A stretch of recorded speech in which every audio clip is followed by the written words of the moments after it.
chocolat. Lui, c'est Philippe. Et c'est là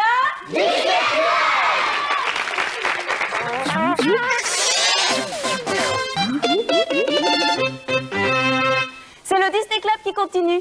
Alors évidemment, en me voyant ici, vous pensez tout de suite à la séquence cuisine. Eh bien, ce n'est pas tout à fait ça. Aujourd'hui, plutôt que de vous proposer à manger, je vous propose à boire. Et j'ai monsieur Gérard Véron qui est là pour m'aider. C'est même moi qui suis là pour l'aider plutôt.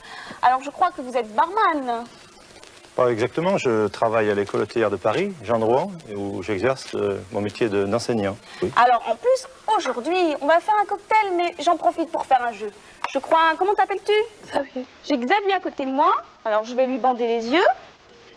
Voilà.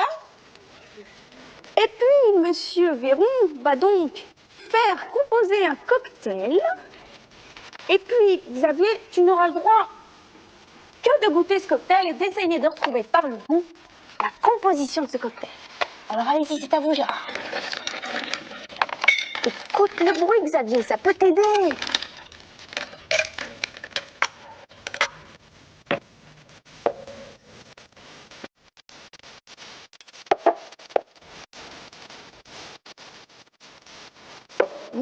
Ça m'a l'air de... Jean, viens, je te donne.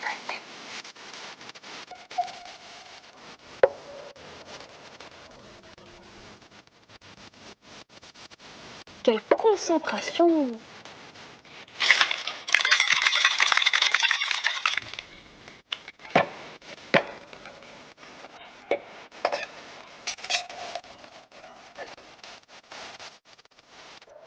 Super couleur.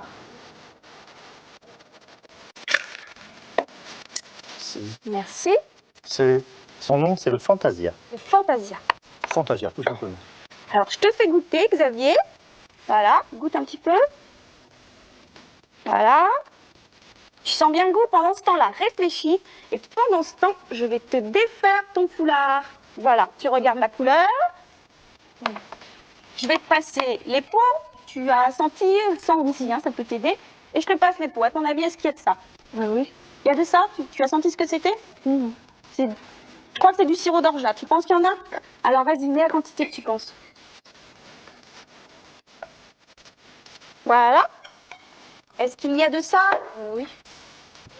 Mets-en aussi. Voilà. Oh, ça commence à avoir une belle couleur. Peut-être aussi. Moi, je ne sais pas. Hein. Enfin, j'ai vu. Je sais. Voilà. Ça doit être du jus d'orange, je pense, à la couleur. Hein. Oui. Attention. Oh, tu mets à peu près la dose égale à chaque fois. Je crois qu'il y a un petit peu plus de jus d'orange, moi. Je mettrai un petit peu plus de jus d'orange, si je peux me permettre. Oui, non, c'est vrai. C'est vrai, hein? Vous avez bien suivi la démonstration. Oui, mais j'avais pas les yeux bandés, évidemment. Ah, ça, c'est du jus de pamplemousse. Tu crois qu'il y en a? Il n'y a pas de jus de pamplemousse. Il y a du jus de pamplemousse. J'ai rien dit, hein? Chut. Et alors, est-ce qu'il y a de la menthe? Oui. Est-ce qu'il y a de la grenadine? Oui. Merci. Tiens. Vas-y. Encore un petit peu. Voilà. Et là, il y en a eu un peu trop, ça risque d'être sucré. Alors là, je vais vous demander de mélanger parce que nous ne sommes pas des grands chefs, nous. Non, mais je suis là pour ça. Vous avez une... Oh là là. Bravo. Hein. Alors, Voilà. on va prendre Vous deux voulez que verres. je passe le cocktail aussi? Oui, peut-être. Parce que j'ai vu, c'est pas très évident à faire. Ah, tu vois, il me paraît un petit peu plus foncé. Je crois que c'est la grenadine, mais sinon, le reste, ça doit être bien. Tiens, vas-y, goûte un petit peu pour voir. Oui? Bah, je vais vous faire goûter, puis je vais vous demander votre verdict. Je vais le goûter. Hein. C'est pas tout à fait le même que le mien, mais je vais mettre quand même une bonne note. Alors, je vais vous donner la composition de ce cocktail, si vous voulez. Oui? Si vous voulez le faire à la maison. Hein. Bien sûr. Alors, j'ai mis en premier du lait de coco, 2 centilitres de lait de coco, 2 centilitres de banane, de jus de banane, 3 centilitres de jus d'orange, 3 centilitres de jus de pamplemousse. Et pour terminer, j'ai fait tomber un petit peu de grenadine au fond pour colorer l'ensemble du cocktail.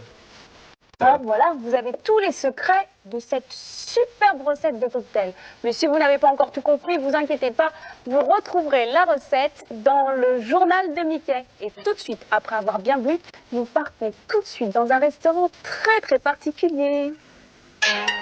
Aujourd'hui, un petit déjeuner très particulier, vous allez voir. Oui, nous sommes dans un restaurant chinois. Ah non, pas chinois, japonais, c'est pas la même chose, tu vas voir. Ça sert à quoi? Bah, c'est simple, c'est des baguettes. Il suffit de les ouvrir au milieu, regarde. Ah oui. Et voilà.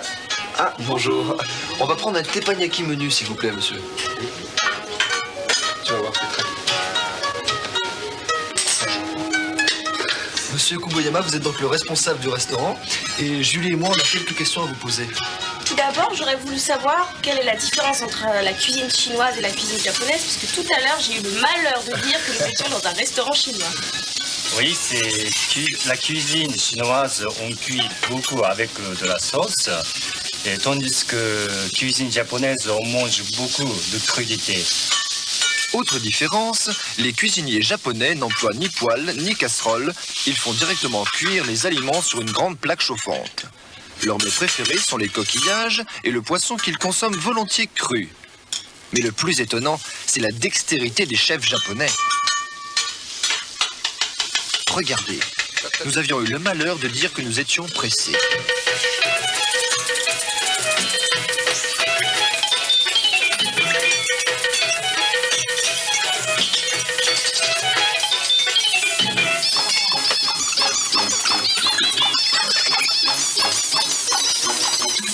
C'est étonnant ce qu'il fait.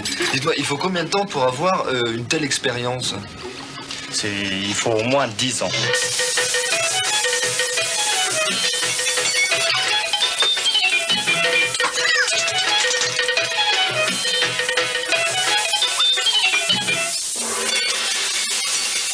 Merci.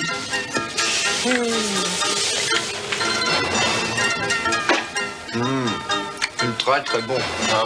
Qu'est-ce que tu en penses? Oui. Alors si vous êtes en train de manger, ben, on vous souhaite aussi un bon appétit. Bon appétit. Revenons à notre concours. Voici le deuxième indice. Je vous rappelle qu'il faut trouver un lieu célèbre. Deuxième indice, un chapeau. Je vous rappelle quelqu'un?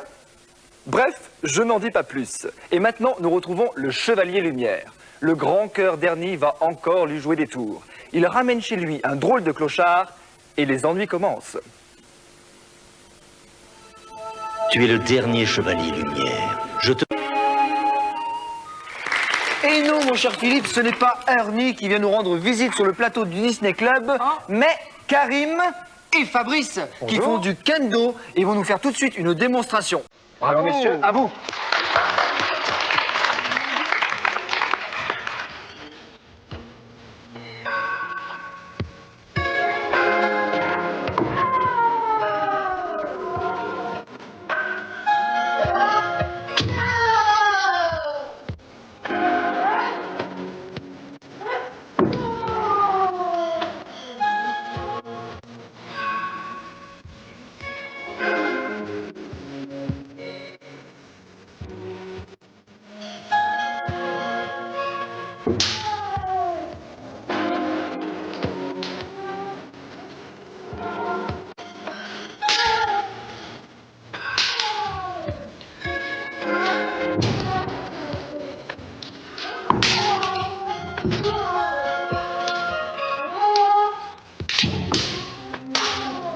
Wow.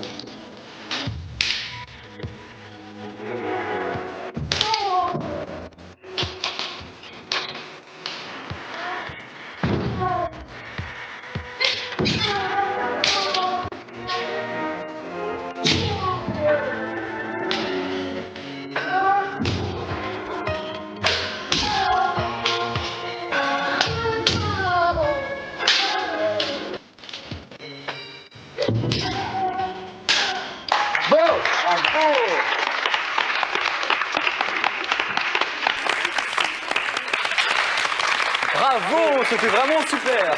Karim, bravo, Fabrice, bravo. Vous venez avec moi? Alors, moi, ce que je voudrais, c'est en connaître un peu plus sur ce sport. Tiens, Karim, tu vas peut-être me répondre en premier. Quelles sont les origines de ce sport? Ils viennent du Japon. Ça vient du Japon. Et est-ce qu'il y a un âge limite ou à partir de quel âge peut-on pratiquer ce sport? De 4 ans à 84. Quel âge as-tu? 84 ans. À 84 ans, c'est parfait. Quel âge as-tu? 10 ans et demi. Et toi, Fabrice, quel âge as-tu? 10 ans et demi. 10 ans et demi. Mais alors moi, ça m'intrigue parce que vous vous frappez dessus. Est-ce que c'est dangereux? Non, parce qu'on est protégé par l'armure. D'accord. Et pourquoi poussez-vous ces cris quand vous vous tapez dessus? C'est pour relâcher l'énergie et désigner la frappe. D'accord. Et où est-ce qu'on peut pratiquer le kendo en France, hein? Au Rémican dans le 11e à Paris. En tout cas, merci beaucoup Fabrice, merci beaucoup Karim, vous avez été super. Maintenant, vous savez que si ce sport vous intéresse, vous pouvez le pratiquer sans danger. Un dessin animé, est-ce que ça vous plairait? Super, Donald et Pluto. Marqué aujourd'hui, ils ont quelques petits ennuis, ils n'arrivent pas à faire démarrer leur moteur. Oh, ça arrive, hein.